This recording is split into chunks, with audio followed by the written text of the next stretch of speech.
क्या तुम्हारा भगवान सिर्फ मंदिर में है या तुम्हारे भीतर भी बसा है? हम प्रार्थना तो करते हैं, लेकिन क्या हमें खुद पर और अपने अवचेतन मन पर विश्वास है? सच्चा धर्म वही है जो डर नहीं, विश्वास पैदा करे। तुम जो सोचते हो वही तुम्हारा ईश्वर बन जाता है।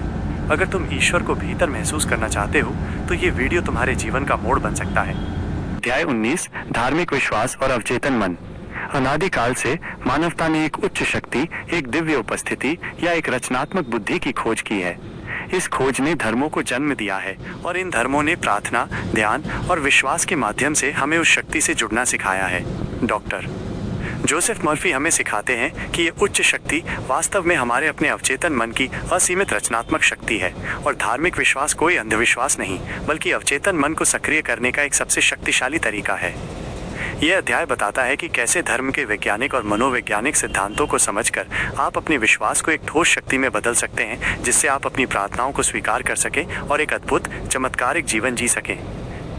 विश्वास, धर्म और विज्ञान की सेतु। धर्म हमें सिखाता है कि विश्वास करने से पहाड़ भी हिल सकते हैं। मर्फी के अनुसार ये कोई रूपक नहीं, बल्कि एक वैज्ञानिक सत्य है। जब आप पूरे विश्वास के साथ कुछ मानते हैं तो आप अपने अवचेतन मन को एक अचूक और शक्तिशाली आदेश देते हैं। अवचेतन मन, जो स्वयं ईश्वर की रचनात्मक शक्ति का एक हिस्सा है, उस विश्वास को स्वीकार करता है और उसे वास्तविकता में बदलने के लिए काम करना शुरू कर देता है। ये विश्वास ही वो ऊर्जा है जो धार्मिक अनुष्ठानों और प्रार्थनाओं को प्रभावी बनाती है। प्रार्थना केवल शब्दों को दोहराना नहीं है, बल्कि उस भावना और विश्वास को महसूस करना है कि आपकी इच्छा पूरी हो चुकी है। जब ये विश्वास आपके अवचेतन में गहरे उतर जाता है तो बाहरी दुनिया उसी के अनुरूप प्रतिक्रिया करती है। प्रार्थना का सच्चा सार, स्वीकृति का विज्ञान। धार्मिक ग्रंथों में कहा गया है कि मांगो तो तुम्हें दिया जाएगा। डॉक्टर मर्फी इस बात पर जोर देते हैं कि प्रार्थना का सच्चा सार मांगने में नहीं, बल्कि प्राप्त करने की स्वीकृति में है। जब आप प्रार्थना करते हैं तो ये मान लें कि आपकी प्रार्थना का उत्तर पहले ही मिल चुका है। उस भावना को महसूस करें जो आपको तब होगी जब आपकी बीमारी ठीक हो जाएगी, जब आपकी आर्थिक समस्या हल हो जाएगी या जब आपके रिश्ते बेहतर हो जाएंगे। ये स्वीकृति की भावना ही आपके अवचेतन मन को गति देती है। ये एक वैज्ञानिक सिद्धांत की तरह है, जैसा आप सोचते हैं वैसा आप महसूस करते हैं, जैसा आप महसूस करते हैं वैसा आप विश्वास करते हैं और जैसा आप विश्वास करते हैं वैसा आपके साथ होता है।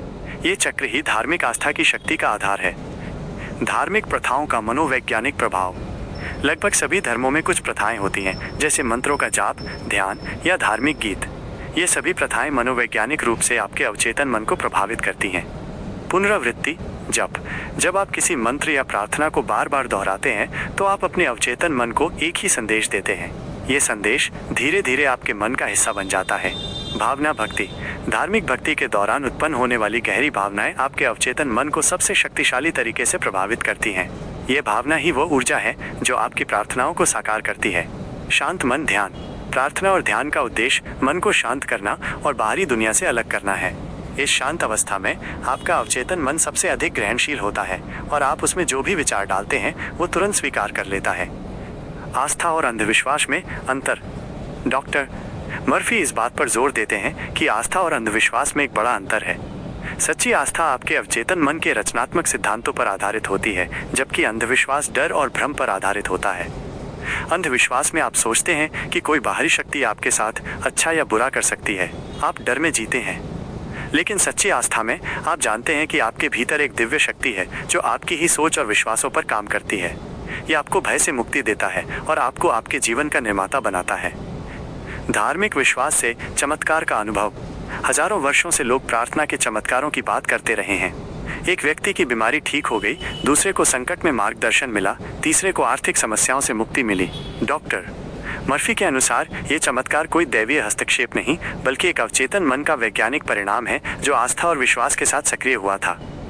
जब एक व्यक्ति पूरे दिल से विश्वास करता है कि वो ठीक हो जाएगा तो उसका अवचेतन मन शरीर के उपचार तंत्र को सक्रिय कर देता है।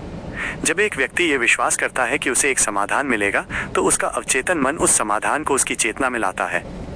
अध्याय का सारांश। एक विश्वास, धार्मिक और वैज्ञानिक। सच्ची धार्मिक आस्था अवचेतन मन को सक्रिय करने का एक वैज्ञानिक तरीका है। 2. प्रार्थना का सार। प्रार्थना का उद्देश्य केवल मांगना नहीं, बल्कि ये स्वीकार करना है कि आपकी इच्छा पूरी हो चुकी है। 3.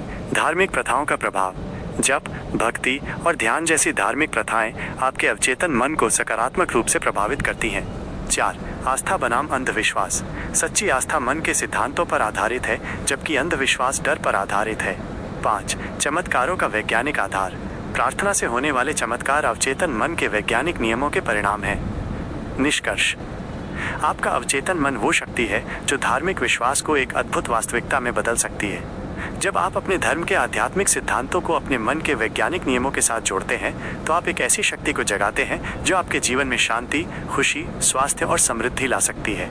आप विश्वास से भरे एक ऐसे जीवन के लिए पैदा हुए हैं जहां आप चमत्कार कर सकते हैं.